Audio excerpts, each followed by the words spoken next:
Live from Bennigan's at High Valley Sports Online, bringing you another edition of the Coaches Show, featuring head coaches from Steubenville Big Red, Catholic Central High School, Indian Creek, Toronto High School, and Edison. Up first, Coach Reno Suckoch. Brought to you by Fort Steuben Maintenance. Coach, thanks for coming on. We appreciate your time. Big bounce back win against New Philadelphia. It's coming in 1-1 against a 1-1 Mooney team. Let's talk about New Philadelphia first. You had 265 yards rushing, 114 passing, and your defense only gave up 2 touchdowns. Improvement, right? Yeah, we improved. But it's not always the W and the L. And like I told the players after the game, I was much more pleased with the effort and the everything after the Ursuline game than I was after the New Philadelphia game. And kids look at you crazy, but I'm not saying we didn't play good against New Philly, but the execution wasn't as definite and defined as it was against Ursuline. And but we did improve, and it's a win.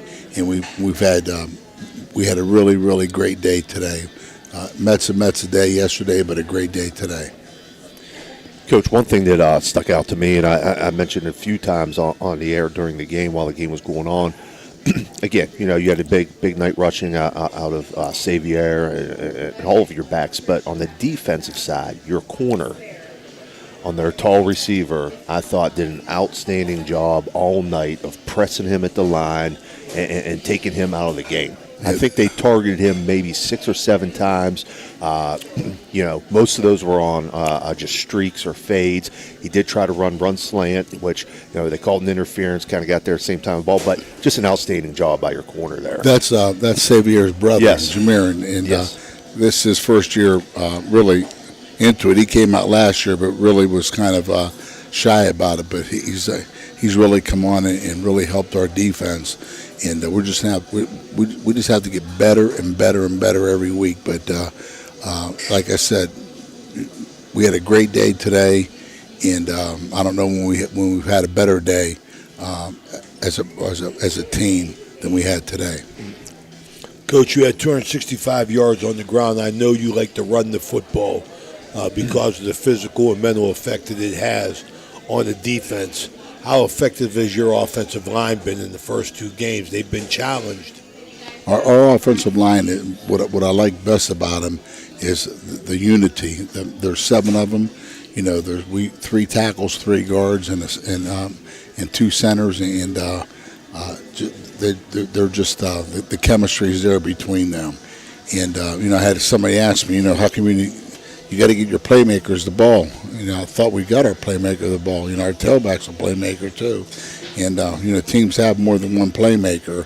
And we've been blessed with more than one. But he's a good runner, and he really appreciates the line. And, I think we have a couple really good backs, but I think our offensive line and defensive line have probably had the most improvement, and along with our corners. So if I had to, look at our team as far as improving, the offensive, defensive line, and the corners would be the area that I've seen the most improvement. Well, Xavier, I think he is your bread and butter guy, but you do have other guys contributing, which giving you a lot of different looks. And your quarterback played well, Aiden Manning. I thought he played well. Aiden played. I thought he played a really good game, and he had a really good day today. You think about things that could have been or would have been or should have been, but I think that the more reps he gets, the better he's going to be. And we also have another quarterback, Lucas McAllister, that's really coming on also, and he's improved so much. We're probably going to put him in on defense along with Aiden. Let those 2 guys alternate defensively, and I just think once he gets.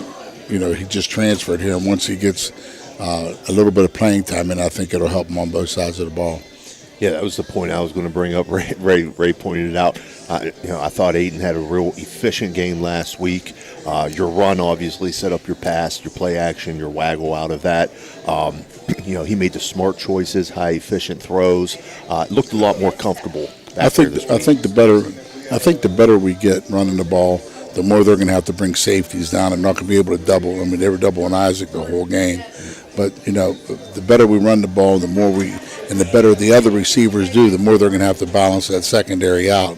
Then I think that would open our passing game up. But, I think it's done that in years past. And I just feel that that's our game. Our game is inside run, a little bit of outside run, and the play action off of that. So, and we're getting better on, we haven't done it yet, but we're getting better on the quick stuff too, on the 20s and 30 series. So I think that'll really help us too. But, right now we're working on beating press coverage because that's what we're going to see a lot of. Well, that's what I wanted to talk about. I mean, it's not easy. I mean, Isaac Hill is a phenomenal receiver, in my opinion.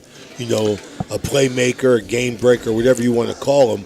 But it's not that easy to get it to him until, just like you said, other kids proved that, we can throw the football and other guys can catch the ball. Yeah. Well, all of them have to work on getting off press. And that's the reason why we press, because you have to work at it. You have to be good at getting off of press coverage. And so that's just, especially when you're getting doubled or a man over top in cover two, if they put somebody over top you, they're going to press you underneath, to take away the quick stuff, make you earn everything. But,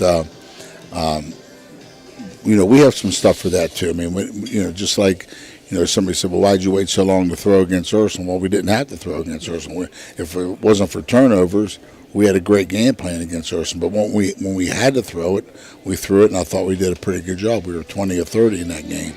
But, our game plan is our game plan, and, like it or leave it, but that's our game plan.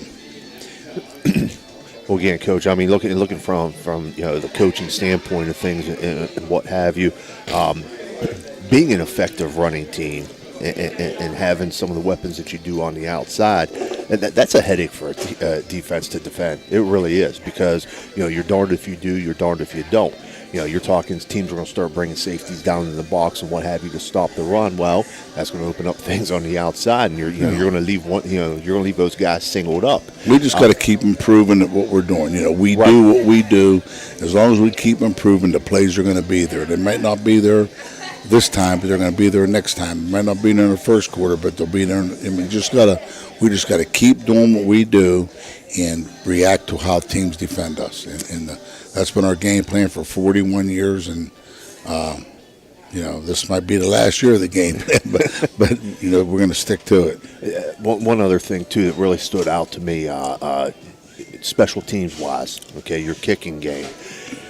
New Philly, every time you kicked off, you had them at the 20 because of a touchback, or inside of the 20 because of great coverage by your kickoff team. Mm-hmm. And then I think the thing that iced the game for you guys and really took, any last chance that New Philly had out of it was a great punt. 49-yard punt that rolled 20. Right. Great punt to, again, pin them deep in their territory. So your special teams really helped your defense out by setting them up deep in their own territory all night long. And the one time that we didn't kick it in the end zone, we tackled them on the 16-yard line. Right. So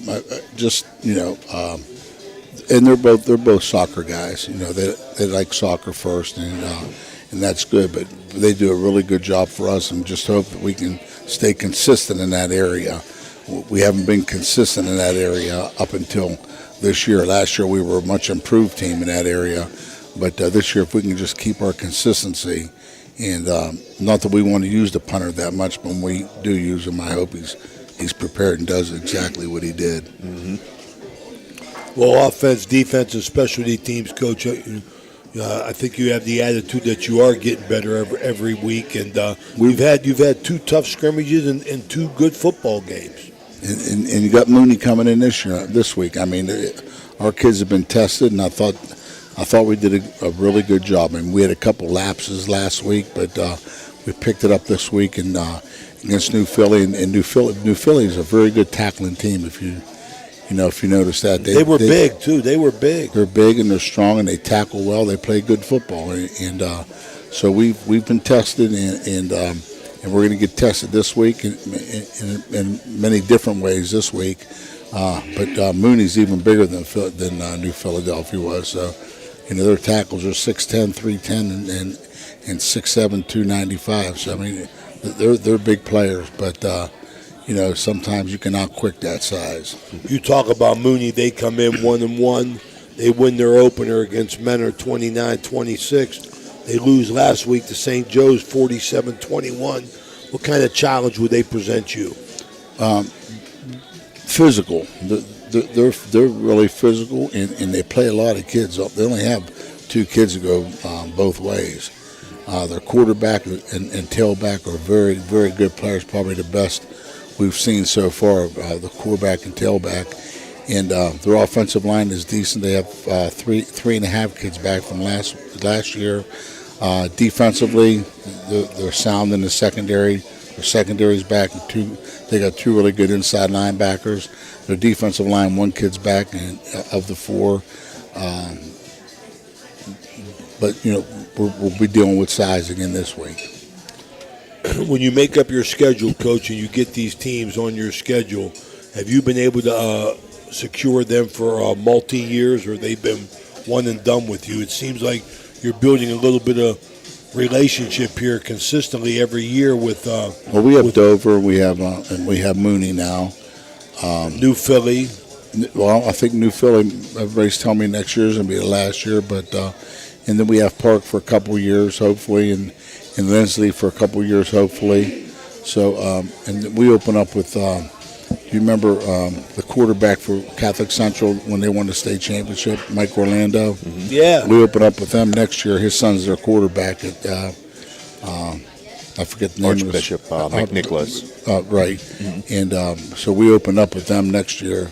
And then, so Ursuline will be our opener the following year in 25. But, next year we go McNichols and then New Philly, and then Mooney, and then you just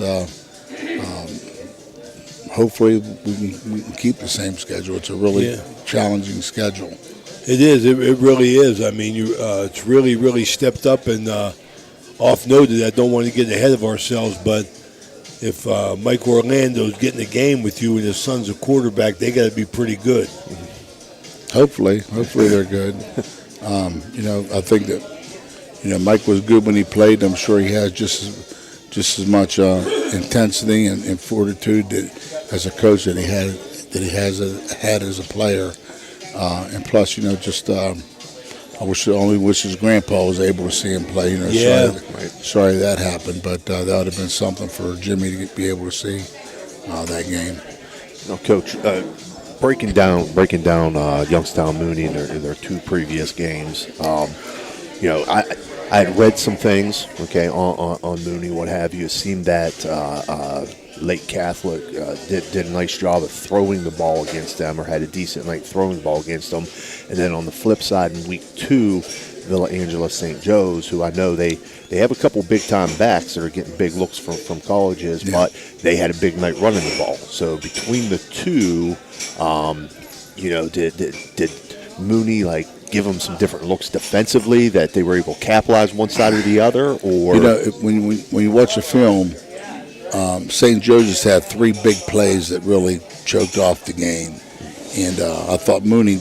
I mean, St. Joe's is a good team. St. Joe's is going to be a very good team to contend with. I don't know what division they are, but they have some players, and Coach Rodsky does a great job of getting players, and Mooney just played a very, very good, sound, solid football team, and you can't give up big plays against a sound football team, and I'm sure that missed tackle here and a missed tackle there on those backs, and they're gone, and that's what Mooney has. Mooney has 2 good running backs. One's a little bit, their styles are different, but one has a lot more experience than the other, but their 2 backs and their quarterback are very, very, they're really good, skilled, and they have a really good skilled receiver. I didn't see him at the end of the last game. I don't know if he got hurt or not, but they have really good skill on the outside and really good backs, and we're going to have to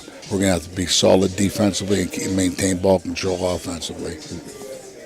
And the beat goes on, Coach. I mean, you had 2 tough scrimmages, Bookdale and Canton South. Then you come with Ursuline and New Philly and now Mooney. So the beat goes on. I want to wish you the best of luck. Thank you for your time, as always. Thanks for having us. I appreciate it. It's Reno Suckoch, head coach of Steubenville Big Red, sponsored by Fort Steuben Maintenance. I want to thank him and wish you well, Coach, and we'll see you Friday night. And I like to say bye to Steve. You know, I really like Steve, but I love his son.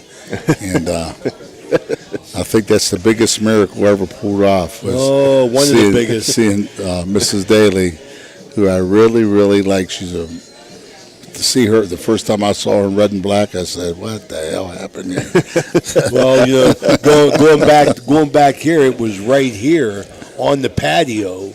The first time I ever heard that, and I said, "No way!" And Janet happened to be here, and she walked up to me and she just smiled at me and shook her head.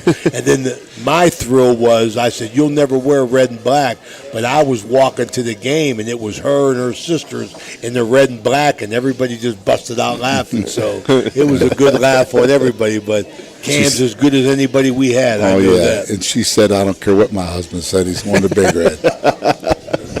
All right, Coach, thank you. We're going to take a quick break. We'll be right back with Andrew Conner of Indian Creek. You know, Fort Steuben Maintenance should be your first choice when it comes to any and all construction projects, whether it's commercial or residential.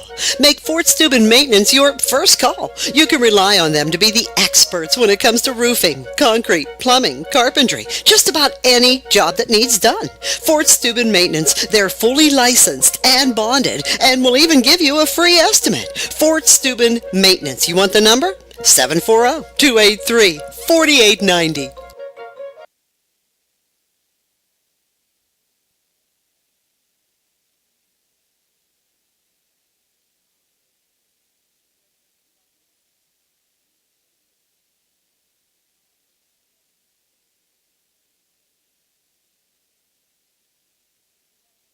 Thanks, Fort Steuben Maintenance, for sponsoring Big Red head football coach Reno Suckoch on the Ohio Valley Sports Online Coaches Show.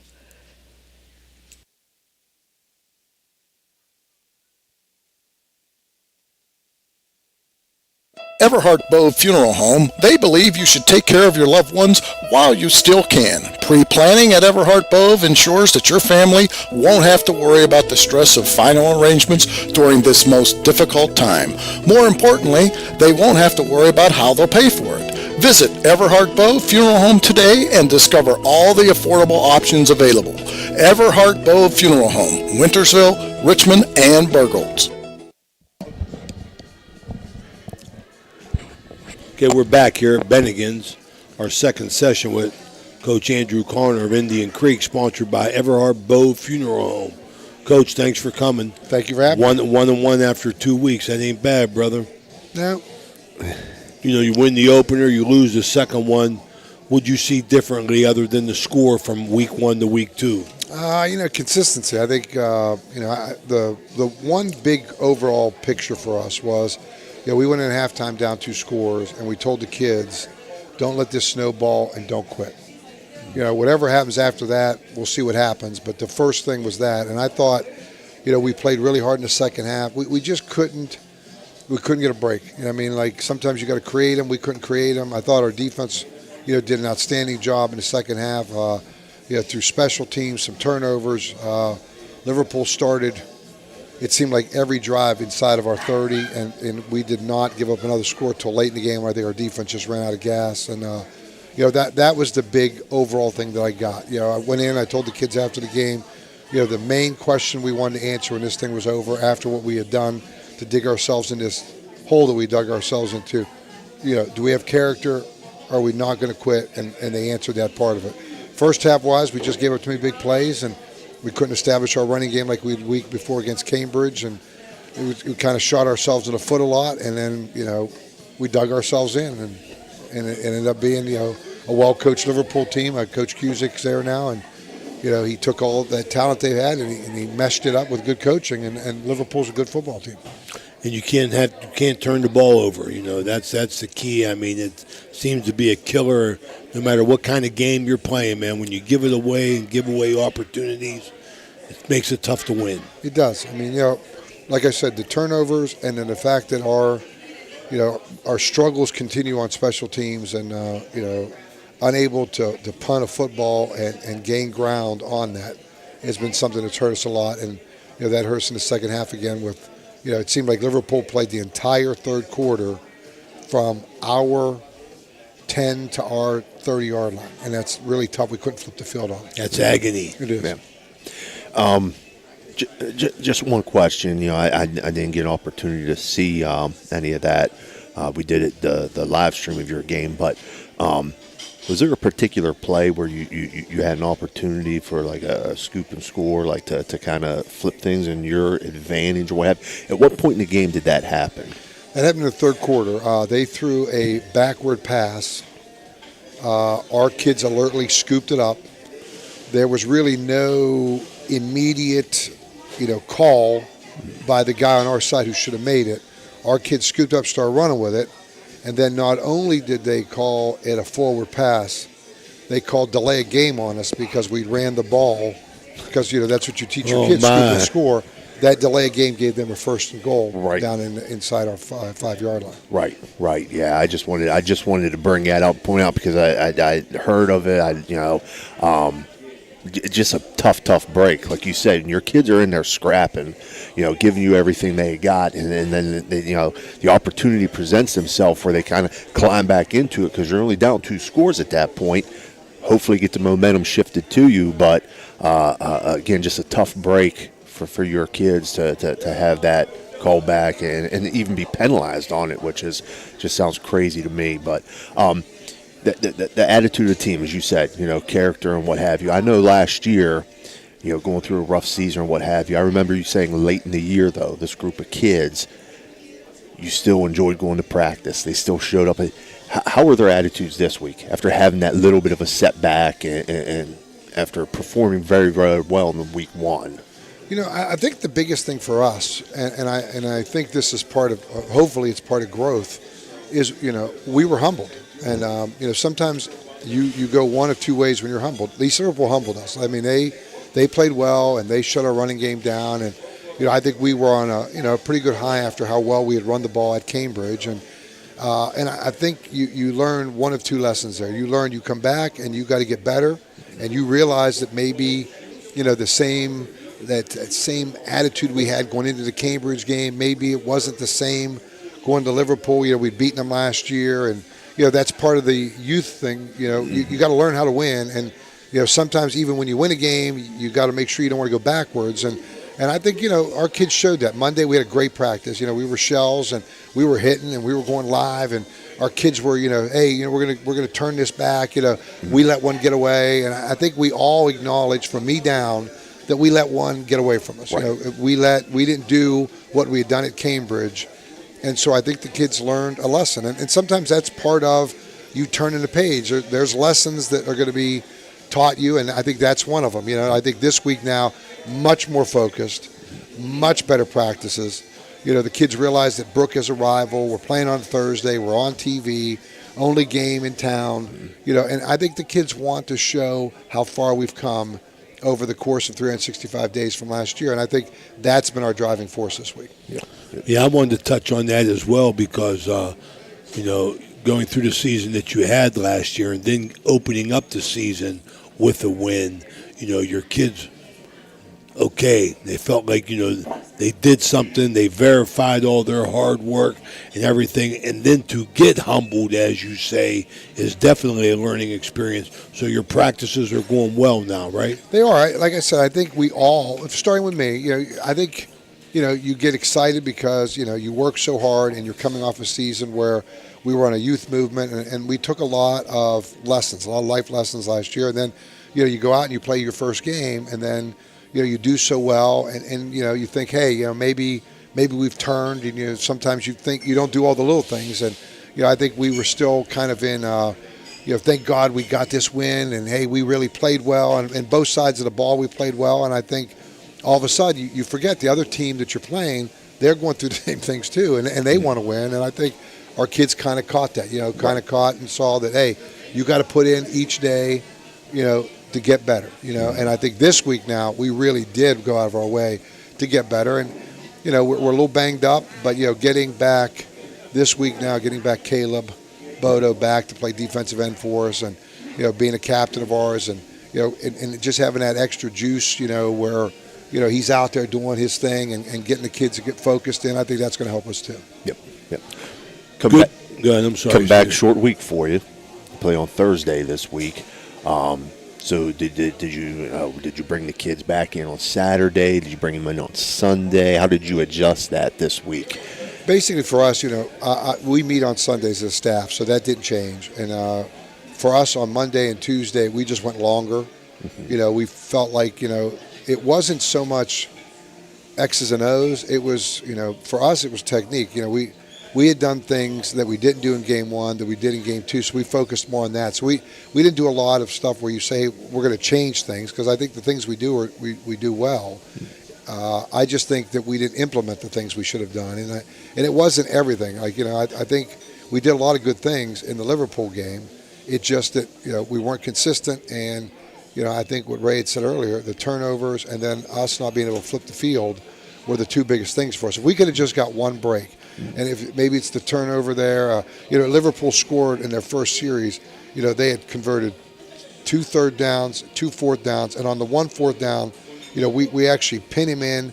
Quarterback rolls to a left, throws a pass, goes through our hands and their hands into their receiver's hands downfield for a touchdown. You know what I mean? And like you think to yourself, if you just get a normal break, ball goes down or flips out of bounds, we get the ball there. Who knows? Right. But instead, you give up a touchdown. And that's part of football, but when you're younger and you're trying to get things going the right direction, those things really do come back to hurt you more. And we just couldn't, like I said, we gave it 2 long pass plays where we blew coverage.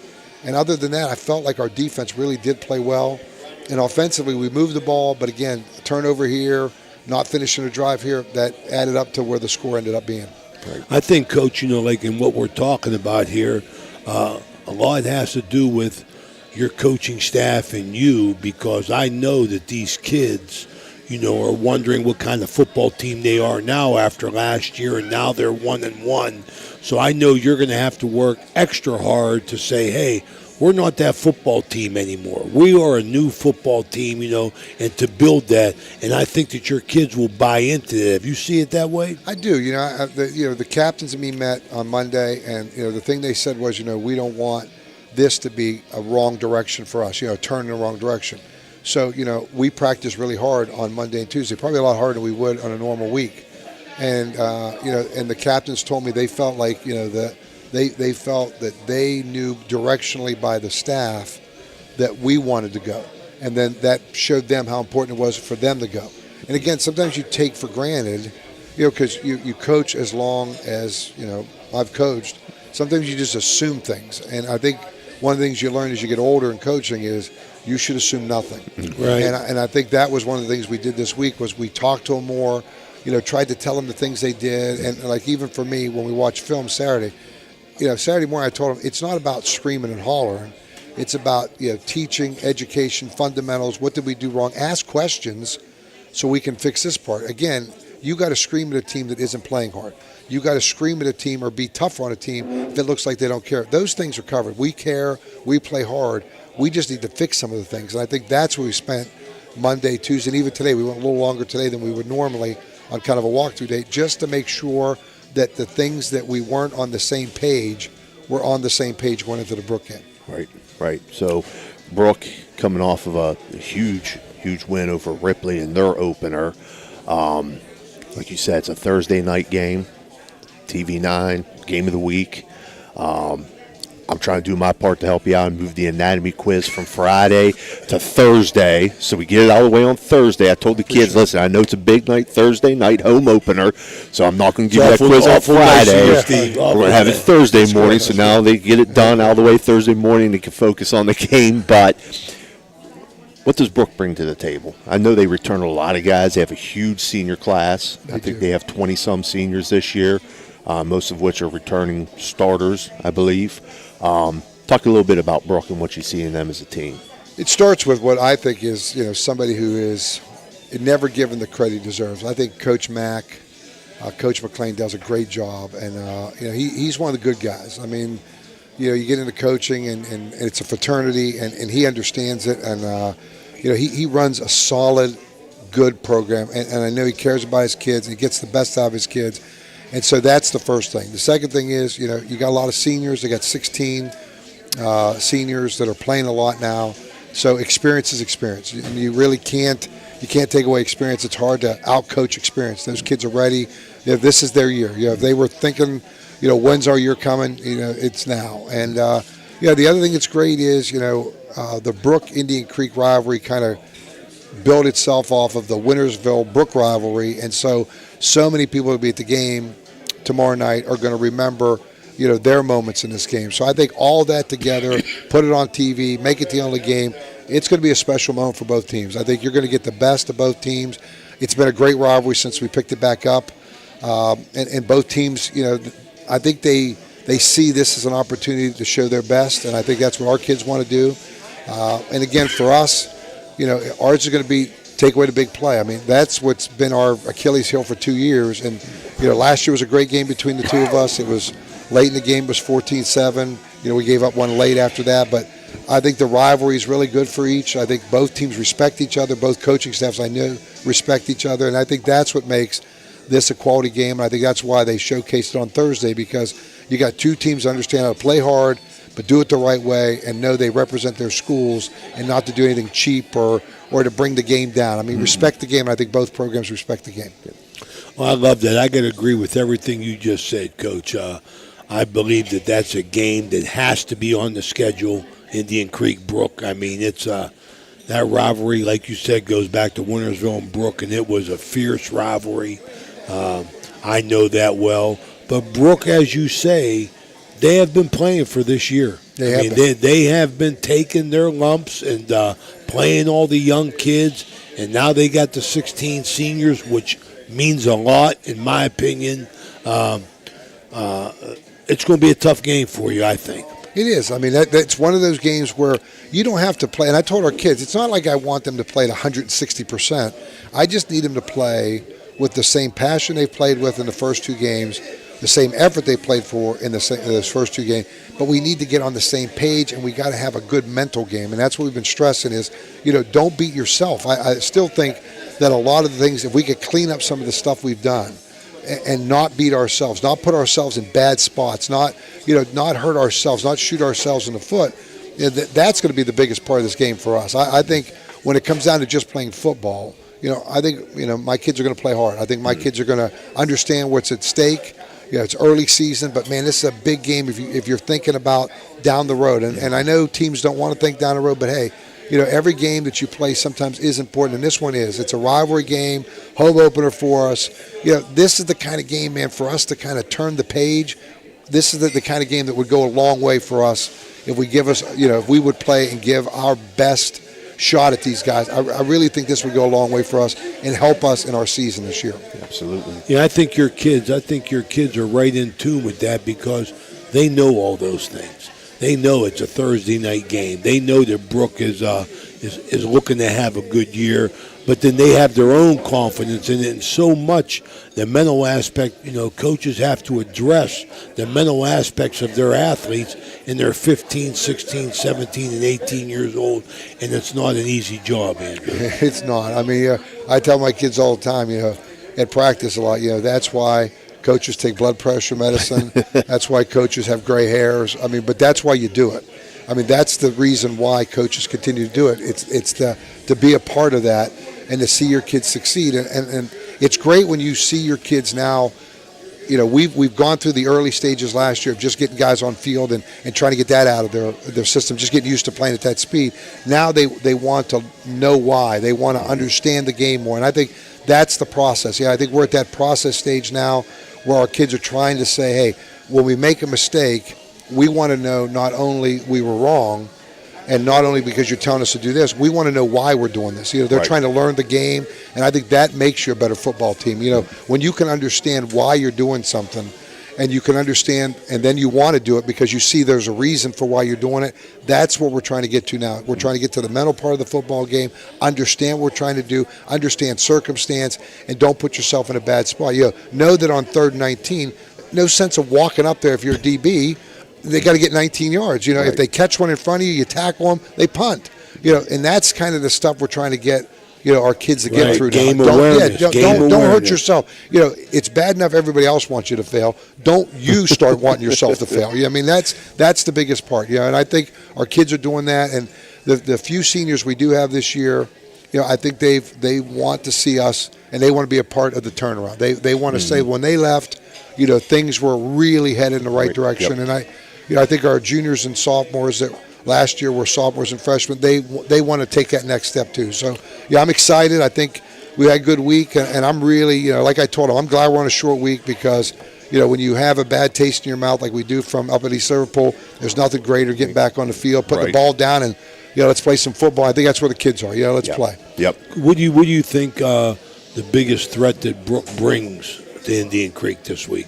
You know, I think they're well coached, and I think they're not going to beat themselves. And I think the big thing is, you know, if you watch them on offense, you know, what they do, they execute well. You know, when you watch them, and, you know, we watch them in a scrimmage, and then we watch them in their first game against Ripley, they don't beat them. Mm-hmm. You know, and that's something that's hard sometimes. You know, you always hope in a game you're going to catch a break. You know, you may do something you don't want to do, but you're hoping the other team.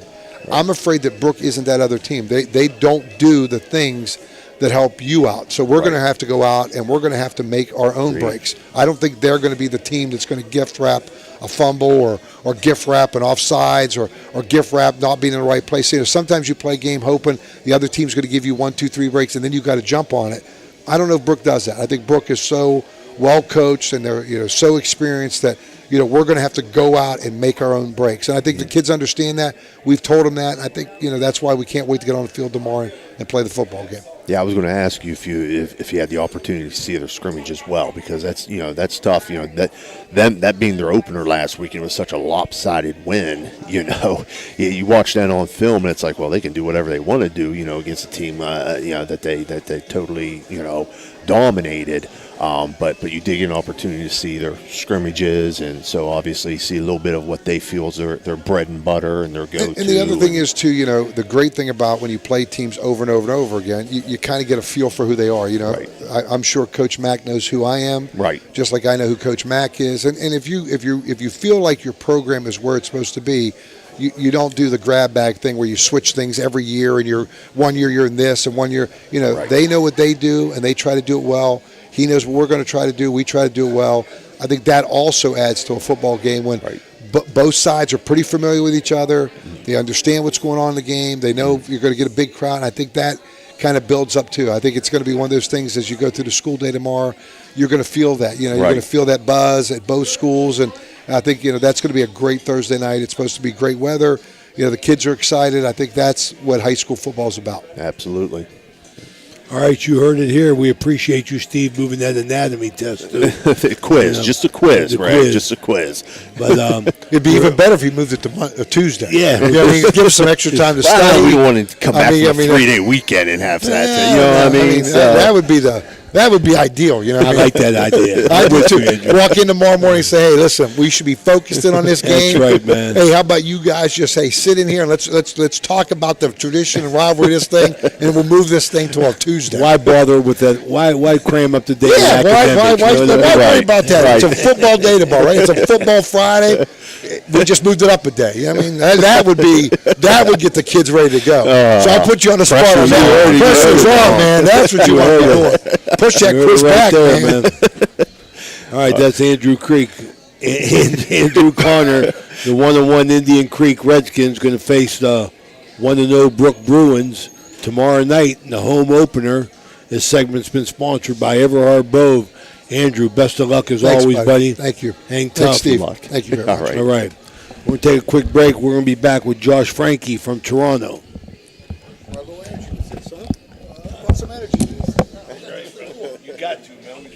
The Thanks, Everhart Bow Funeral Home, for sponsoring Indian Creek head coach Andrew Connor on the Ohio Valley Sports Online Coaches Show.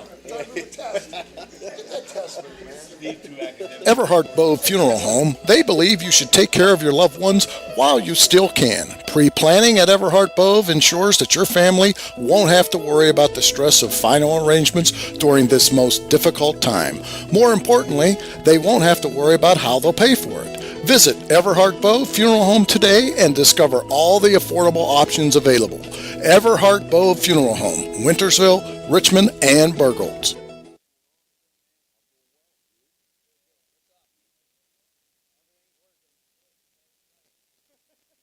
Thanks, Everhart Bow Funeral Home, for sponsoring Indian Creek head coach Andrew Connor on the Ohio Valley Sports Online Coaches Show. Are you looking for a fun and exciting way to spend time with your friends and family? Look no further than Toronto Lanes. Our state-of-the-art bowling alley is the perfect place to bowl a few games, enjoy some delicious food, and make memories that will last a lifetime. The staff is always friendly and helpful, and the lanes are always in great condition. Plus, the food is amazing. Whether you're a seasoned bowler or just looking for a fun night out, Toronto Lanes has everything you need. We offer leagues for all ages and skill levels, as well as open bowling and cosmic bowling on the weekends. The atmosphere is fun and welcoming, and the prices are unbeatable. So, what are you waiting for? Grab your friends and head to Toronto Lanes today. Toronto Lanes, where the fun never stops. Ohio Valley Sports Online is your sports authority. Follow us on Facebook and subscribe to our YouTube channel. Live streaming high school and NCAA sports, plus weekly football coaches shows right here on Ohio Valley Sports Online. All right, we're back here. As you heard right there in that promo, I want to dedicate again this broadcast to Jim Jagger Huggins, who started it all for us. I want to recognize him and his family. The third segment here, sponsored by Toronto Lanes. Josh Frankie of the 2-0 Toronto Red Knights. Coach, you rolled last week. Let's talk a little bit about that game. Sure. Kinsey had a big game. Yeah, he did 7-9 for 251 and 4 touchdowns. So Yep.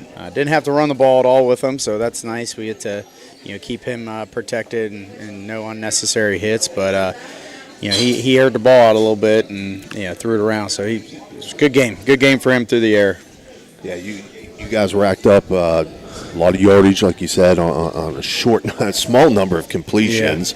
Yeah. So big plays, obviously. Yep. Ran the ball very, very well Yep. again. I think you guys were 500 yards of offense, I think. Right? We were, yeah. Yeah. So, and I'm an offensive guy, so Sure, I love to see those numbers. I love to see that scoreboard light up. But bigger than that, you guys are yet to be scored upon. Sure, yeah. In 8 quarters. You're right. 8 quarters of football. You're right. So talk a little bit about your defense. What have they been doing to be able to shut these teams down like this? They've just kind of they've rose to the occasion. I think just the society we live in. I think a lot of people want to talk about offense, and with some of the weapons we have, I think our offense gets a lot of notoriety, and I feel like the defense is kind of like, hey, we're pretty good too. I think they've rose to the occasion. We talked about again, and I've told you guys before, like we make sure that our goals are mentioned and we talk about them. And one of the goals, our defense has this year is to break the shutout record. Shutout record, Toronto, so there's like a 3-way tie for 5 games. So that's something that the defense has kind of rallied around, that they want to break that record this year. So here we are 2 weeks in, and they got 2 of them, and it's something that they kind of preach amongst themselves. And I think the greatest thing is when the JV players get in, because we're up and we're pulling the starters. The varsity starters are engaged, and they're right. they're on the sideline yelling to the JV guys like, "Hey, don't be giving up any points. Don't blow it." And the JV kids obviously don't want to. Right. Let down the varsity kids, so it gets them to play harder, and it's kind of been something nice that we've been able to rally around. So there's some behind the scenes motivation, I guess you could say, for our defense. Absolutely. Coach, I love that attitude. I'm a big guy on getting as many kids in as you can. Sure. Because the situation that you're in, you had 2 runaway wins.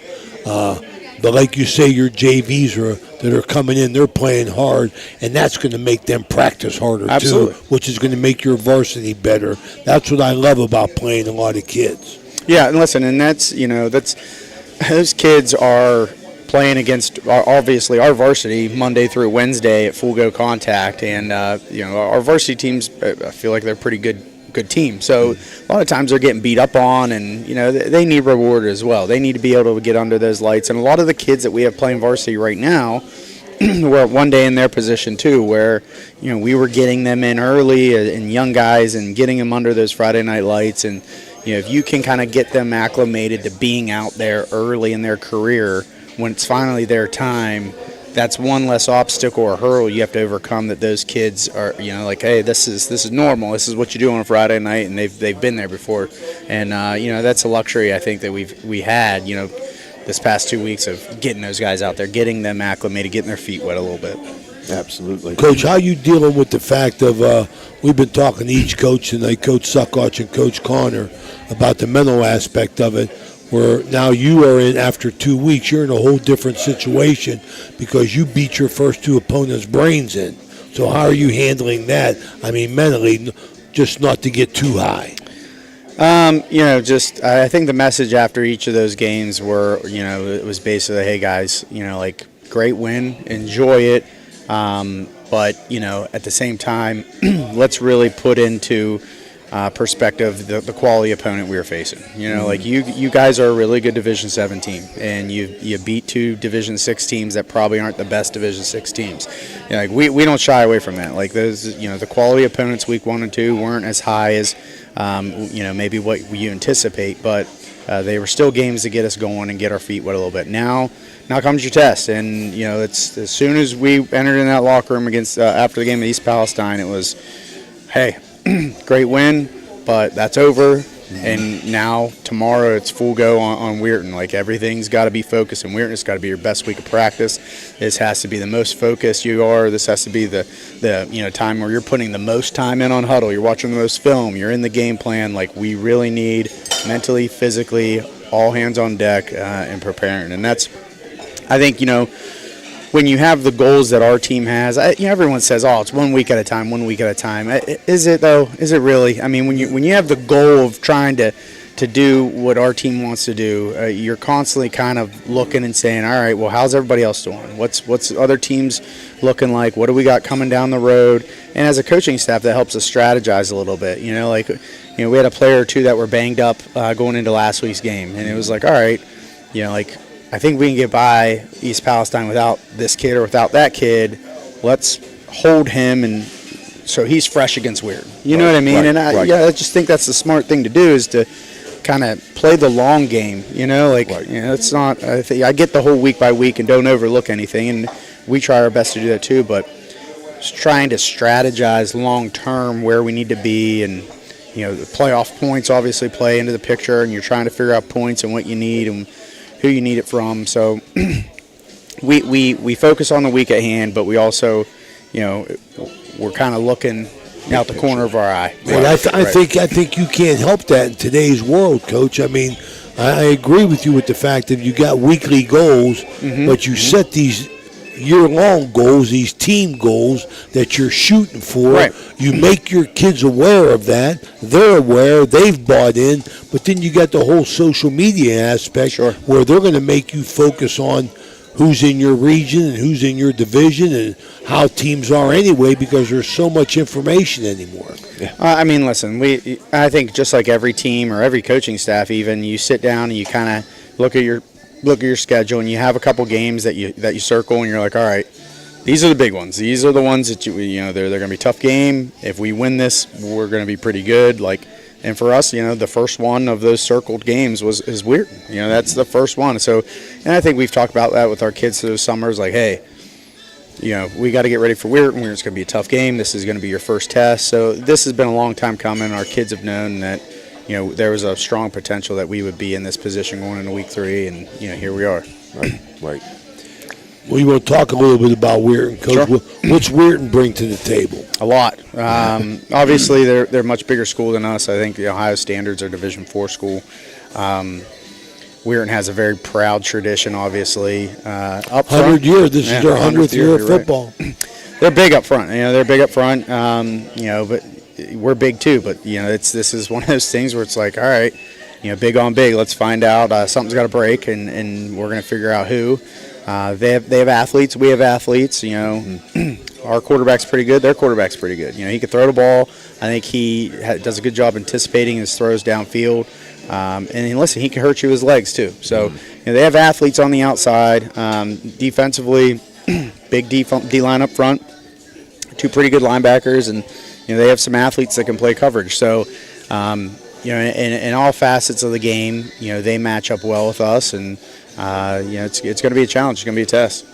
I asked Andrew the same question. With Indian Creek facing Brook, West Virginia just opened up last week. Were you able to see Weir High's scrimmages as well? Because what do you really get out? Do you get a whole lot out of a 38-7 win over Oak Glen? Hopefully you had more film than just that, and I'm sure you did. Yeah. So, obviously we looked at the Oak Glen game, and, Oak Glen has the 4 turnovers or whatnot inside. They give up the ball inside their own 20, I think, 4 different times. And, it's the game got out of hand a little quickly. So it's, what's Weirton kind of holding up in their back pocket? What are they not showing because they didn't have to? And, then on top of that, Oak Glen runs, a wing tee and a flex bone. And it's one of those things that it's like, wow. How does this match our system? How the defense that's not how they're going to line up against us. Correct. Right. Correct. So, it's that film. As an offensive guy, that film really didn't give me much. Right. So, but we did watch their scrimmage against North Marion, I believe it was, and that's a pretty good team, and we were able to get a couple alignments based off some of the sets that they were in, and again, but every week it's we do so much offensively. We have so many different formations and so many motions and shifts that every week it doesn't matter. You're kind of guessing. Right. You know what I mean? Right. You're kind of guessing. Right. You have a good idea, and defenses always have their own rules. So you watch film, you try to figure out what's the defense's rules. It's almost like physics. There's certain things that they're capable of doing. There's certain things that they can't do. So my job as an offensive guy is like, all right, how can I break their defense by getting them into things that they're not willing to compromise doing? Right. And so you're always guessing and how they're going to line at certain things and stuff like that. But, again, you got to get them to do some things they're uncomfortable with. And that's at least how I go into every week. Like, hey, what are some formations that are going to give them some headaches? Mm-hmm. What happens when we're in these formations and let's say we motion a guy from this side of the field, that side of the field, like now are they in a really uncomfortable situation they don't want to be in? Trying to find things like that where we can get an advantage and put them in a bad situation. Right, and that's interesting. You bring that up. Like I said, we've never had this conversation before, but I remember my years at Central. We would always practice just against the team's base defense. Right, it's like you're saying, you don't know what you're going to get. Sure. So obviously, and without giving anything away or anything, but so do you script a certain amount of plays just to get those looks and see those looks? So tomorrow morning, me and one of my offensive coaches will sit down. We'll script the first 10, and I'm gonna tell you what, it's a rare occasion that we get to play 3 without changing something. So. Right. But listen, I think the way I use my script is, if in a perfect world we would run these 10 plays, but it's also something that, like I might play, like I might run play 1, run play 2, then we get off script, but then I'll come back to play 3, and try to get back on. Because not only are they play their plays that are kind of build off each other, but they're also plays that I really like that I think we're gonna have early success with. So, or they might be ways, something like we want to see how they align to this formation and just kind of run a base play out of it. And if we get the alignment we like, right, all right, then let's run this play that we think we can really hurt them. Right. You know what I mean? Right. So we want to see how they are aligning to things and just different things like that. Where is kind of why we script our first 10, but rarely do we get through all 10. Now, do you think, Coach, that you get off your script because you saw something immediately because of the caliber of team that you were playing? Or is that just more often than not you get off your script? I mean, like, so when I script things, we'll script it by hash a lot. So, like, all right, if we run this play, we're probably going to end up on the right side hash. So let's run a play that puts us in a better situation. Maybe we want to run a play to the field and use the wide side field. Well, you can't account for, like, hey, kid makes a cutback and goes against the grain and ends up on, so that might happen. Or, we might be thinking, like, all right, we were going to be sitting at 2nd and 3 here, and now we're sitting at 2nd and 9. Well, now my play call's changed, so just different things happen, or things don't always go the way you think they're going to. And, that's the thing with coaching football. I think it's the challenge, and what I like so much about it is, you're playing like chess, but you're playing against really 12 other human beings. You're playing against 11 guys on the field and the coach, and you can't predict human beings and what they're going to do. Right. So it changes things. It makes it more challenging than the game of chess. But that's what I enjoy. I like that the mental aspect, the thinking that's involved in calling a game of football. Absolutely. I love that thought on the mental aspect. I think it's so far often overlooked. Who on your team helps carry your message to the rest of the team? This year, we can always rely on, like, a Nolan Dickinson.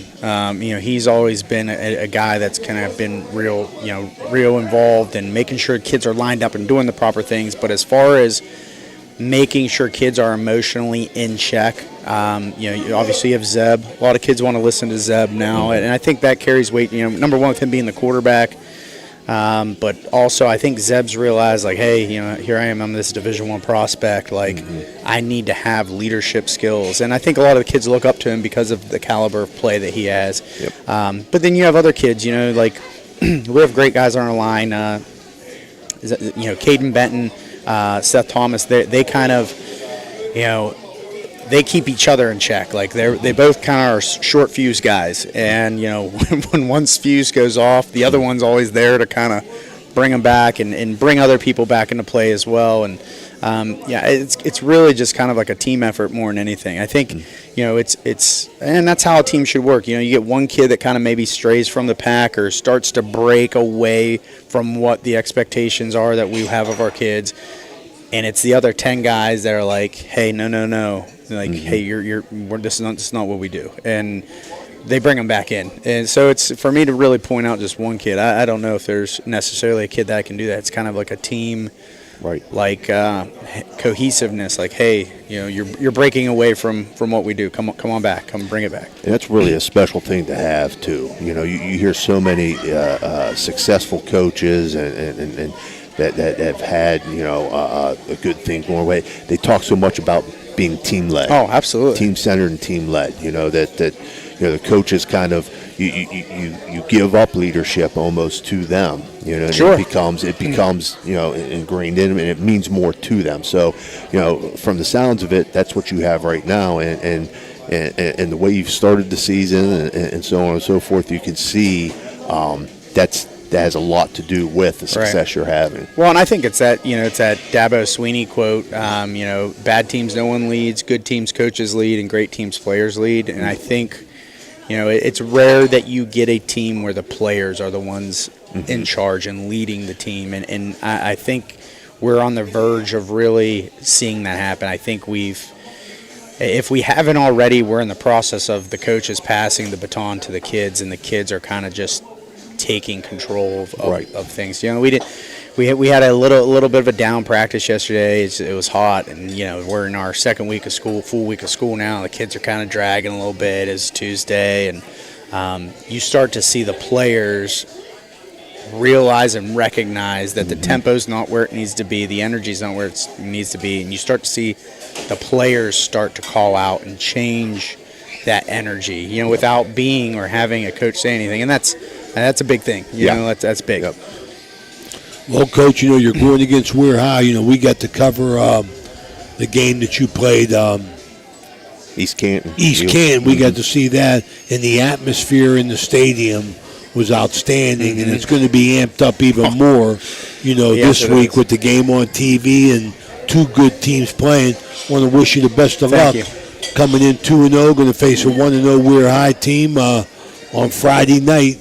Josh Frankie, Toronto Red Knights, a section sponsored by Toronto Lanes.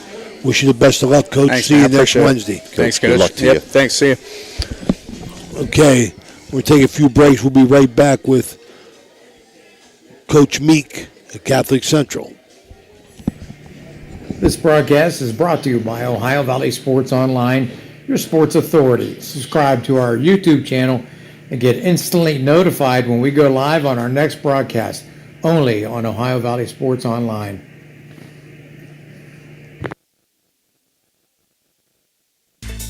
A pioneer of casual dining, Bennigan's is internationally known for its unique neighborhood vibe and exceptional chef-driven food. Come to Bennigan's on University Boulevard to stir up a great memory.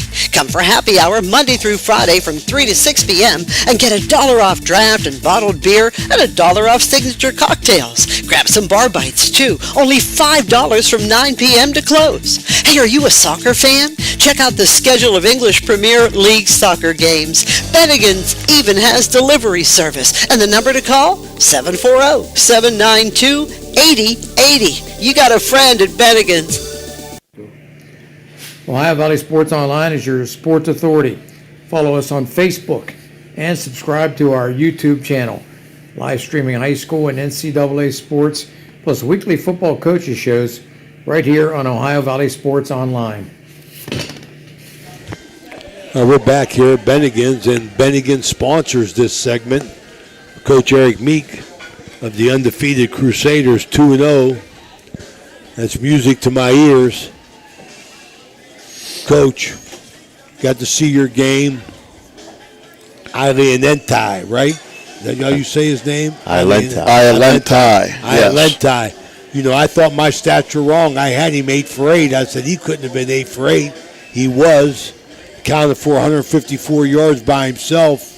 You got to say about the game, because I got some comments, but I'm going to let you say something.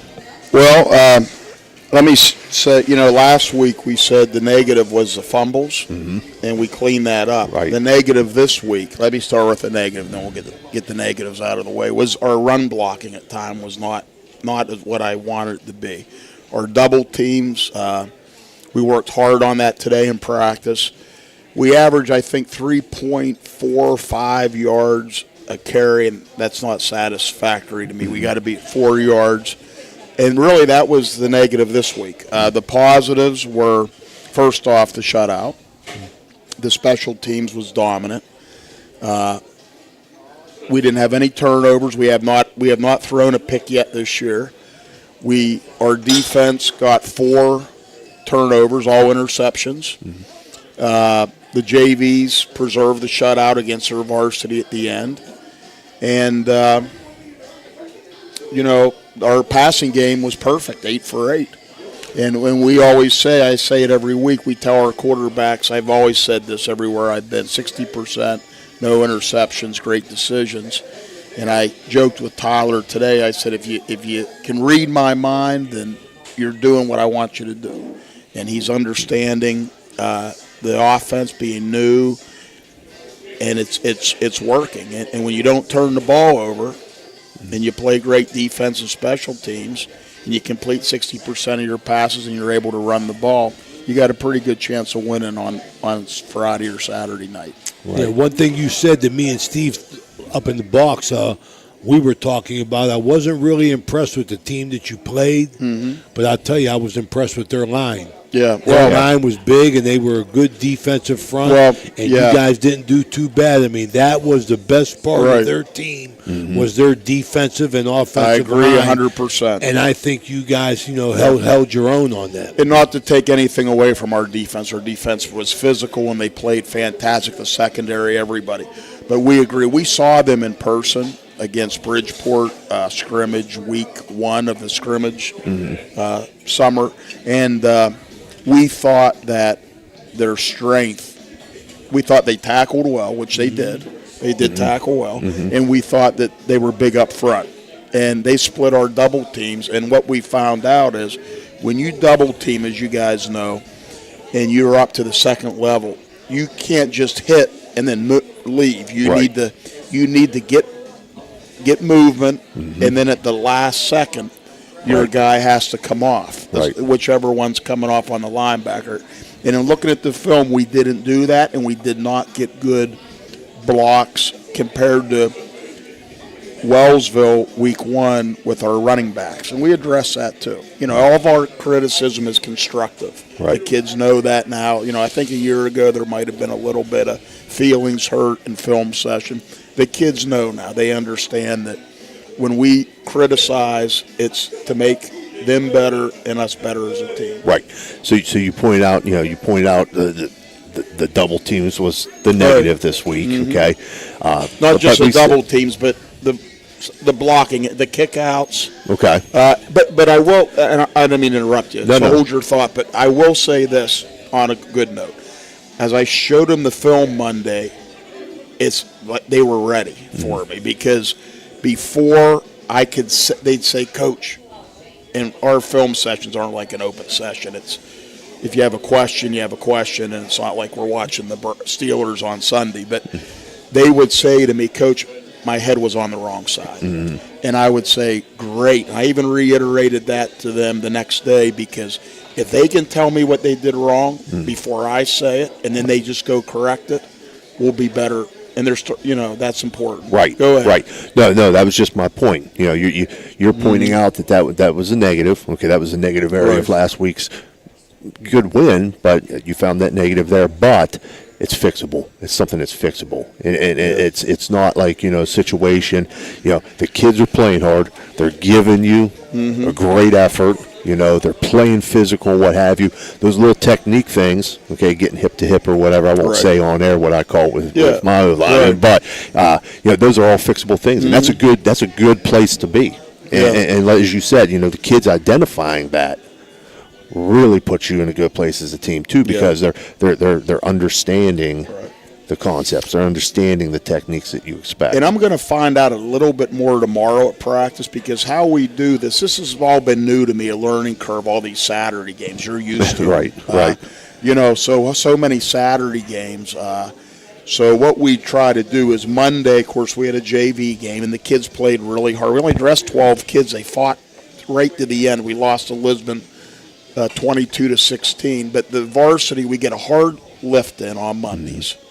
And we show a lot of film, our game and the other team.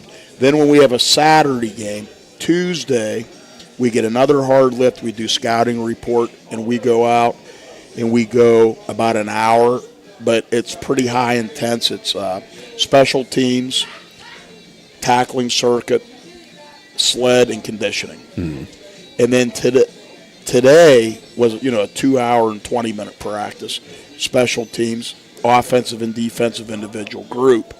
Then tomorrow is team, mostly team. But here's why I'm bringing that up.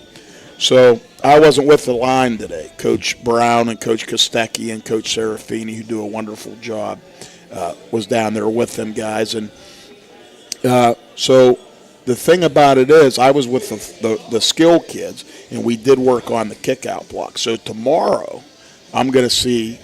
Coach Kostecki said they did really well today with the double team. So tomorrow when we go, what we do on offensive team now, we do our pass game, and then this is kind of, I maybe shouldn't say this, but I'm going to, but we do a lot of half line with the inside run. I think that's the only way. I like half line. It's the only way you get better. I like half line. And, it's good on good, and I script the plays, and we put a left guard, center, right guard, right tackle, tight end, and we run all the plays to the right.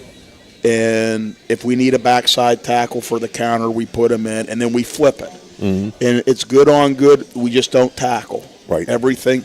And so tomorrow, when I actually get to spend time with the line, I'll be kind of watching the backs and the line, and I want to really tomorrow's going to be, I probably won't have a voice tomorrow night this time, because we're going to really get on them. Right.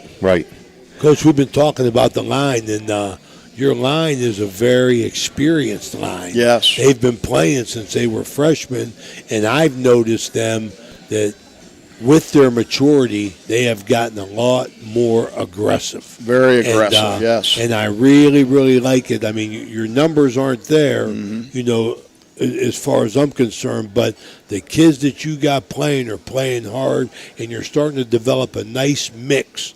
I think. I love the fact of Sprockeye at the wide receiver playing defensive back. Sprockeye had a big game receiving the ball. His dad was my coach at Central. When we was at Central. I mean, his grandfather. Herbie Sprockeye. I sat with Herbie at the reverse rifle. What a nice guy. Herbie Sprockeye, I think he was a quarterback in his day. Yeah. But, that's just some of the young kids that are coming through for you, and you're playing so much more aggressive, but I think it's due to their maturity, Yeah, absolutely. I think, personally. Absolutely, and another year in the weight room. And I did tell the kids this, too, and believe me, we're much mentally tougher this year. Much mentally tougher. And that's just, a year ago this time, we had come off 2 lopsided losses against 2 good teams, but we were like a MASH unit. I had to tell the kids in the meeting what MASH was. They're too young to remember the show MASH. Absolutely. Yep. And so I had to tell them, and it was like, now when they get the bumps and bruises, they're like trophies. You know what I'm saying? Yep. Where before it was like, that's just, it's a tough game, Right. and they're understanding that that's part of the game. Well, Coach, looking at this week, you take on Zanesville Bishop Rosecrans, who comes in at 0-2. You're averaging just over 33 points a game. And so far this year, looking at their scores, they've given up about 41 points a game. So obviously, looking at that, you're looking at things that you can do on the offensive side. They're good. What do they run? What's their scheme defensively? What do they do? I think we're going to see some 40s now for several weeks in a row. Okay. My brother coaches at Lisbon, and we're long-time 40 guys. And Bill even said it to me on the phone last week. He said, it seems like everyone, even up that part north of us, so many teams are going back to the 40, where, everything seems to be kind of, and we've noticed that. I think we're going to see it at least 3 weeks in a row here coming up. But so they're a 40, and they kind of do a lot of the stuff that Strasburg did. But I want to tell you something. I have been concerned about this game all winter and all spring and all summer. Yes, they're 0-2. Of course, you saw who they played. Yes. Okay, they played Reedsville Eastern, who is a very solid program. And here's the thing about them, Rosecrans. We beat them on the last play of the game with 5 seconds to go a year ago. They have about everybody back, and they have athletes. They are it was a tough game last year. They felt that they got robbed. There was some calls made that even though the game was at their place. But I'm going to tell you something. That was Leo Lanigan. I'm gonna tell you they're a team that I have been concerned about all year, and I've told our kids, do not let that 0-2 fool you because this is going to be a real challenge.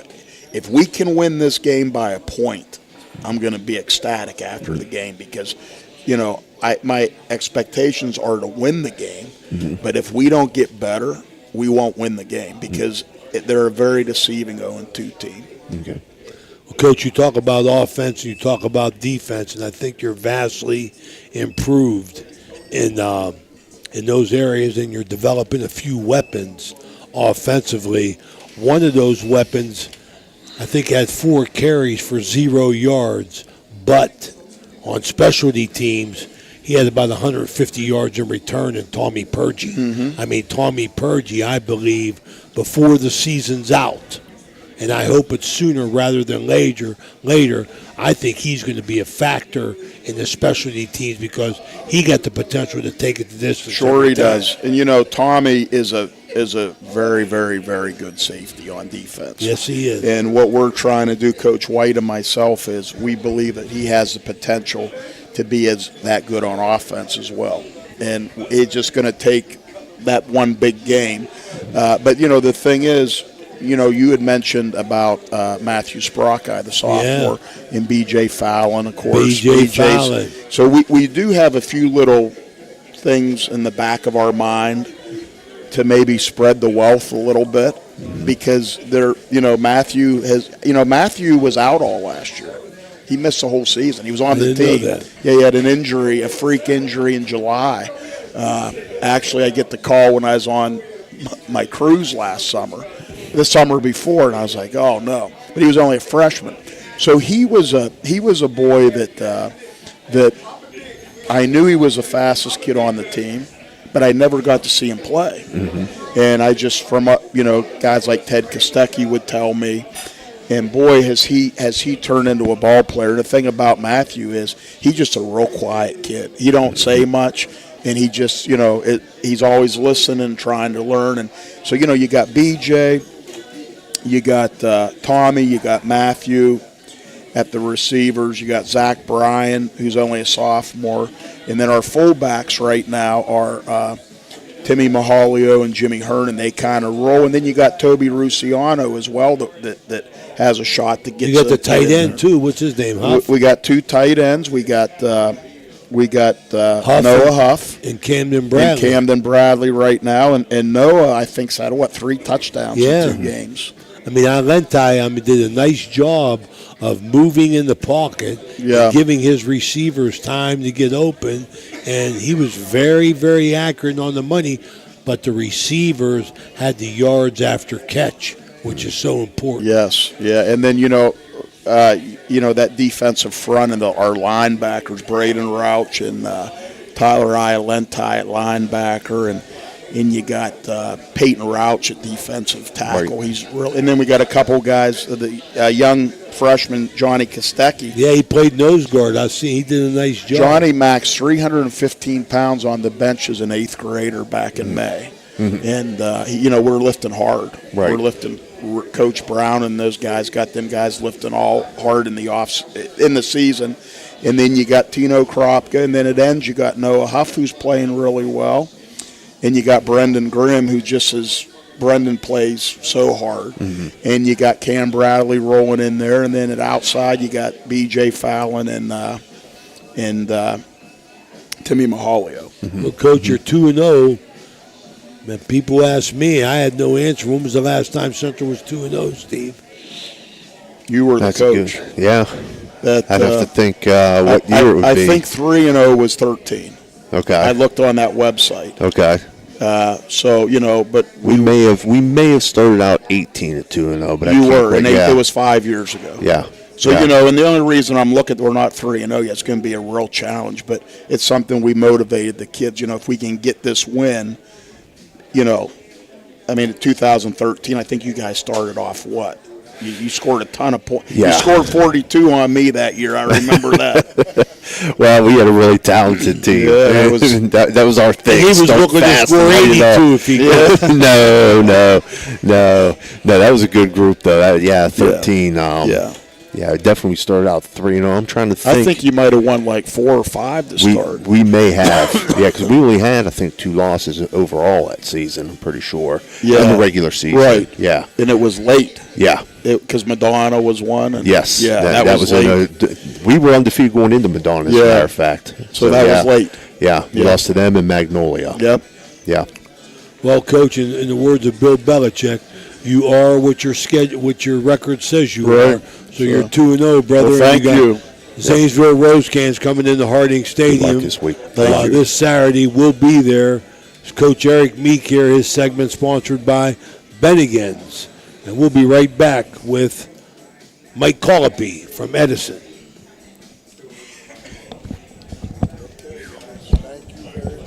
When you lose that weight, let me know. A pioneer of casual dining, Bennigan's is internationally known for its unique neighborhood vibe and exceptional chef-driven food. Come to Bennigan's on University Boulevard to stir up a great memory. Come for happy hour Monday through Friday from 3 to 6 p.m. and get $1 off draft and bottled beer and $1 off signature cocktails. Grab some bar bites too, only $5 from 9 p.m. to close. Hey, are you a soccer fan? Check out the schedule of English Premier League soccer games. Bennigan's even has delivery service, and the number to call, 740-792-8080. You got a friend at Bennigan's.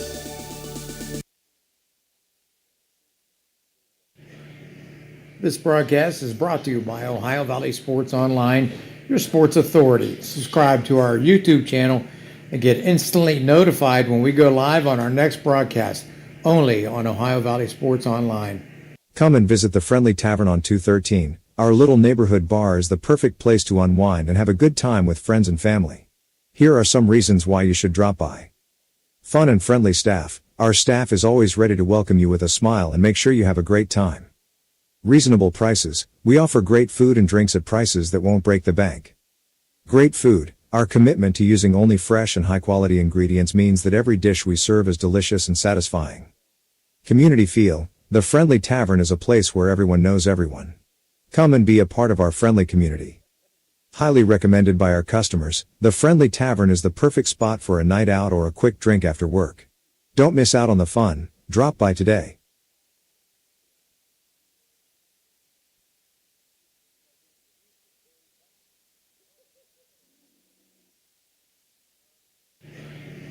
This broadcast is brought to you by Ohio Valley Sports Online, your sports authority. Subscribe to our YouTube channel and get instantly notified when we go live on our next broadcast, only on Ohio Valley Sports Online. All right, we're back here at Bennigan's for our final segment. Coach Mike Colopy from the Edison Wildcats is sponsored by Friendly Tavern. Coach, you're the Road Warriors, 2-0 on the road. You got your third game coming up on the road. Tell us a little bit about your last win, and then I want to talk about approaching away games when you get a run like that. As far as last week goes, we talked last week, and we challenged the kids on Monday of this past week, the week before. We felt like, in our opener, we didn't do some of the things that we needed to do as coaches, and the kids, from their end, didn't really do what they needed to do. So we all had to step up, starting with me, down to the coaches, to the players. And we had good practices last week. Good practices carry over to the game last Friday at Independence. I felt like the areas that we stressed throughout the week were improvement areas. I thought our kick coverage was much better. I thought our punt coverage was better. I thought special teams as a whole were much improved. And defensively, we were aligned correctly for the most part. We were, reading our keys, doing what we're supposed to do. We were attacking. We were getting the football. Thought we tackled a lot better. Offensively, I felt like we were able to sustain drives. I thought we moved the ball a lot better on the ground. I thought we were we're very balanced, with the passing game as well. And, it's only 1 week, obviously, but we were pleased with the carryover from practice to the game. You win 10 out of 11 last year. You win your first 2 this year. You guys are playing with a lot of confidence. The kids buying into what you're selling. I would say that they're seeing that hard work pays off, and there has to be trust. You can demand everything that you want to demand as a coach, but the players, they really have to trust in, whatever scheme that you're running. Obviously everybody has a base, but from week to week it can change depending on your opponent. From both sides of the ball, and our kids realize that. Especially from the defensive end. We talked. Last week that. Everybody's going to have a chance to make plays. Everybody wants to make plays. Everybody wants to make the tackle. But it's about everybody doing their job. And sometimes, depending on what's called, it could be a linebacker. If everything hits right, the linebacker's making the tackle. Or it could be a slant at the defensive line. It could be a defensive line's job. And I think everybody gets wrapped up. They feel like they're not contributing, which is a good thing, but they don't necessarily understand that the design of the scheme, doesn't affect each person. It's, depending on what the team's running and so forth. And offensively, I think our offensive line is continuing to get better. I think we've challenged them early in the season, and I think they've responded to each week. As far as the other positions go, I feel like everybody's improving, but nobody is satisfied. What's Coach Saban says, some of that stuff's rat poison. Mm-hmm. So when you hear kind of the noise from the outside as far as what's being told, we just have to focus on day-to-day improvement. Easier said than done, and everybody knows what it's like.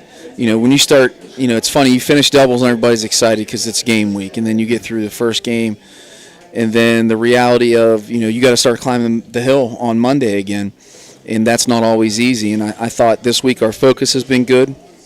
I think we've accomplished what we needed to accomplish in each practice. Monday, Tuesday, and today, and we're looking forward to come out and have a good practice tomorrow. Got the shutout, right? You got the shutout this past week against. I know talking last week you were concerned about some of the weapons that Independence had. So obviously your defense did a fantastic job. You said they were lined up properly, what have you, taking away from them those weapons and the things that they want to do. I always give offense a lot of attention, put up 35 points, but talk a little bit more about your defense there and them coming through and getting you the shutout last week. Well, defensively, like I said, I thought we played our scheme and our calls. Everybody did their job, and the most encouraging thing that I saw was the kids were getting to the football, and they were getting there with a purpose. We were rallying to the football. We obviously saw some things on film that we need to correct, but as far as, the effort and the intensity of getting to the football was much improved. I thought some of the one-on-one battles that we had, and there was, like I said, they had some skilled kids that posed threats. I mean, their tailback was shifty. Their starting quarterback had been out, so we saw one of their backups, and he was a nice runner. And they did a lot of different things. They had a no-huddle approach. They had a cutthroat approach where they were calling stuff at the line. And I thought our kids adjusted to everything throughout the week and executed, last Friday. Excellent. How much you take from you win both games handily, Coach? How much you take from that in the evaluation of your team? Well, other than the fact that you're 2-0. Right. The evaluation, and we as coaches, as I told the players, sometimes everybody gets wrapped up in the result, but sometimes the result doesn't tell the whole story. And I felt like the result of week one didn't tell the whole story. You look at the score, and you would have thought the game might have been played a little bit differently. But from our end of it, we felt like we didn't play well, and we all took it personal, from coaches, down to the kids. The kids knew, that we didn't come out, and it wasn't for lack of preparation. It wasn't. It's just one of those things where we didn't come out and we didn't play well for whatever reason. And we, just like you used to do, you sit there and you figure out, well, what could I have done? What did we not pay attention to? But we kind of identified everything, and we kept working. And last week, we put a complete game together. I mean, we played a really strong first half. We scored 28 points in the first half. And, the biggest thing to start the second half is when the other team gets the ball. You're always worried because, momentum's a huge difference maker in football. And our kids had a real good kick coverage. Actually, we kicked, and one of their returners, there was a miscommunication. The ball actually got down to the 1. So we had him pinned down at the 1. We almost had an interception on the first play. They threw a slant at the 1. Then the next play, the next snap, our safety almost had an interception. And then I believe it was the third play we did get a pick, and we went down and scored again. So as far as evaluating, you have to kind of, obviously the results what happens at the end of the game, but you have to look at the process in terms of what's leading to the results. And sometimes, I mean, you could score 35 points and have, like in the first week, we had a kick return for a touchdown, which added to that. We gave up 2 big plays on defense, which wasn't good. And we had all the other issues, from penalties to misalignments. It was just, like I said, it was something that we knew, there was no excuses for me to the coaches. We knew that we had to get better, and the kids, they understood it. And as I told, we all told them after the game that, we can do all we want, but you guys are the ones out there playing. And they were, we commended them and told them, that's how you go out and execute a game plan. So do you see a much different attitude or feel of practice now after that? When the kids come to that realization, do you sense a little bit more pride in what they're doing in their work? Yeah. Yes. We talked about pride in performance, taking pride in practice performance. And, everybody wants one on Friday, but who wants to win on Monday at 3:10 when it's 90 degrees out? Right. How bad do you want to win then? And taking pride in every single rep. Every single rep, as I told them, you have to take practice as your rep and your assignment on this play is a difference between winning and losing. If you do that every single play at practice, you're going to get better. Mistakes are going to happen, yes. But, as the week went on, I felt, Monday I think was a wake-up call, and I felt Tuesday and Wednesday I thought we were really, really focused. And not that we weren't the week before, but you could just sense a little difference in the team. Like they knew that we didn't play our best game, and we have enough veterans to know the difference. I mean, if they've been around, we've had kids that have started for 3 years that knew, we didn't play well, and there was no excuses for me, to the coaches, to them. It was just put up or shut up, and and we were able to get it done. Right. Coach, you got Minerva coming up. Your thoughts on Minerva, but I also want you to touch on, if there is any points or any attitudes in playing your first 3 away. It's funny you say that because Coach Fogel was telling the kids this week. We got to be road warriors, and right. I got that written down. Road warriors. When you said that, it kind of he was saying that to the kids. As far as Minerva goes, they are up front. Will be the biggest team we've played to this point. On both sides of the ball, offensive, defensively. From an offensive standpoint, they have nice skill. They have a couple receivers, nice size, very fluid. They have a running back that's about 6'1", 200 pounds. To this point, again, we're just looking at where we're at now. I mean, he's the best running back we faced to this point. They have 2 different quarterbacks. Both of them are good runners. Their starter, I believe his last name is Miller. He's really athletic. You can tell he's been there for 3 or 4 years. And from the defensive standpoint, they get to the ball. They're in a 4-man front. They run a lot of 4-4 stuff. But the thing that stood out on film against them was they were playing hard for 4 quarters in both games, and their opener was lopsided. And sometimes you see a team, late in the game losing big. You can tell they mailed it into the next week, and their kids were playing hard for all 4 quarters. And last week, they had big momentum. They were up 21-8. I believe it was at half, and they ended up losing late in the game. I think they lost by like 9 points or whatever. But their kids kept playing. I mean, they had a drive to finish. They were down 9. It was like under a minute. And you'd have thought that if they would score, that they had a chance to tie the game. Like they were playing with that sense of urgency. So that is, obviously from a coach, that's something that, the kids have to know that it doesn't matter what this score is. We're not expecting. I told them today, we're not expecting anything different than coming out and getting their best shot. So our preparation, and that's where it falls back on us. I mean, you can't control, and you can't get caught up into what people are saying at home or people are saying in the community. You got to stay focused on ourselves and just do all the little things that we've been working on, and then you have a chance to win. That's all you want is an opportunity. So we're hoping to, like I said, come out tomorrow, have a good practice, and get ready to go for Friday. Right. Does your approach differ now that you're playing on the road all these weeks? No, The only difference is, everybody has their game day schedule. Right. So our game day schedule is the same on the road no matter where we play. The only difference is, what time we leave. Each week we had a different plan. The first week, it was, school wasn't in. And, we got there in time to, we didn't, when we played, we went dressed and ready. And we still go dressed and ready, but we were almost 2 hours away our first week. Last week we were 2 hours and 15 minutes. This week we're about 50 minutes away.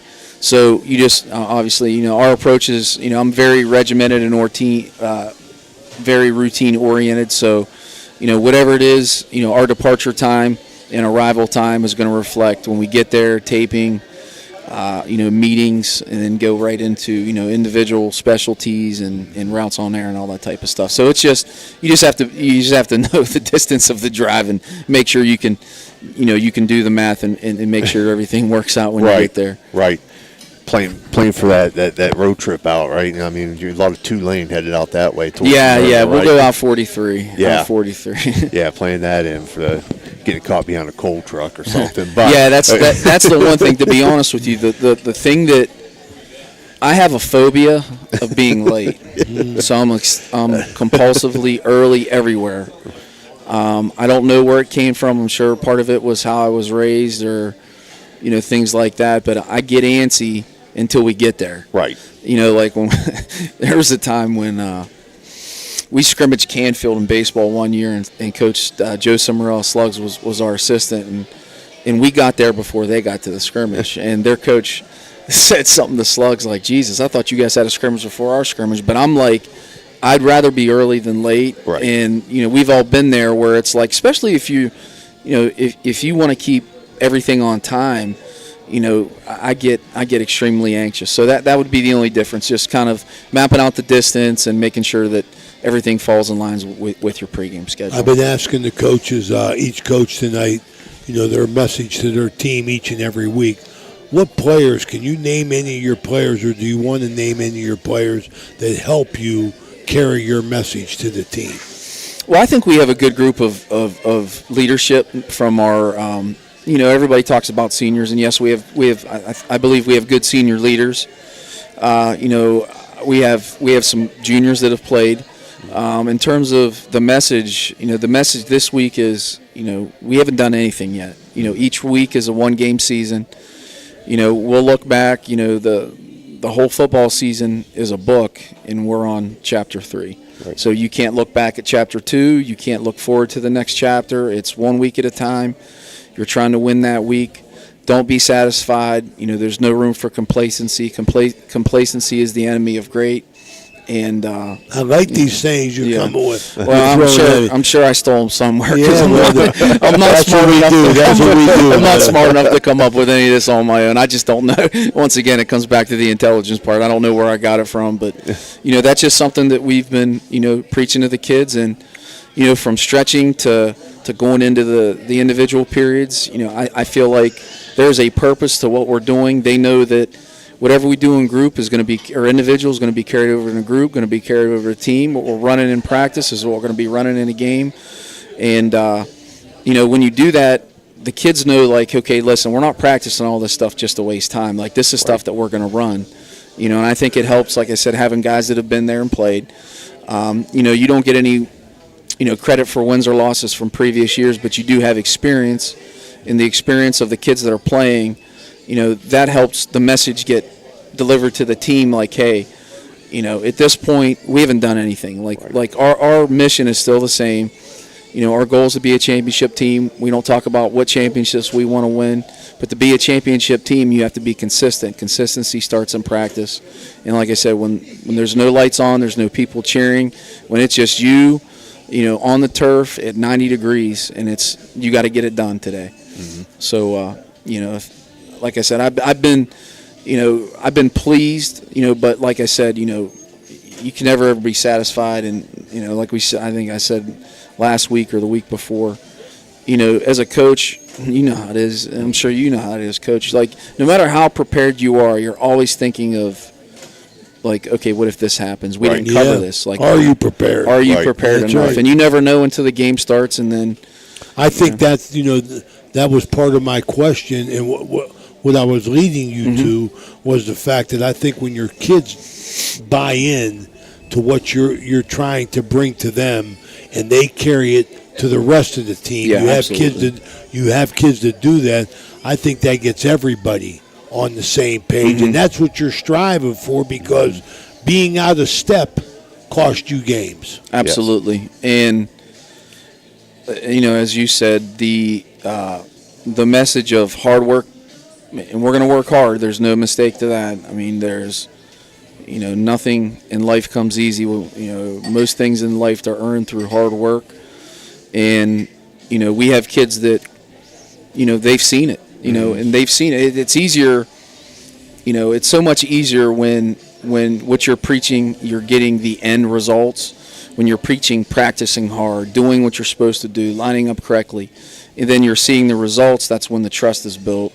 And like I told them, this isn't a one-way street. We trust them, they have to trust us.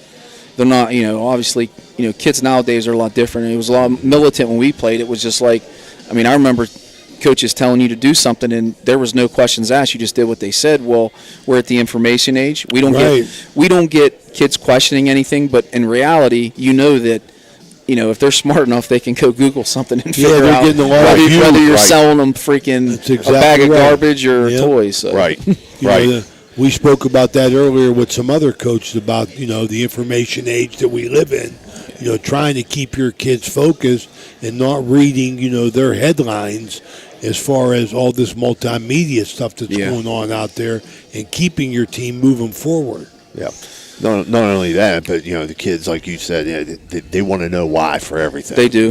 They want to know the why for everything. So, I think it's a big part of the game today. It's that change from years ago. Instead of just, hey, you're going to do this because we're telling you to do this. Well, you're going to do this because this is why you have to do it. Right, and it's the way it's presented. And I would be foolish to say that.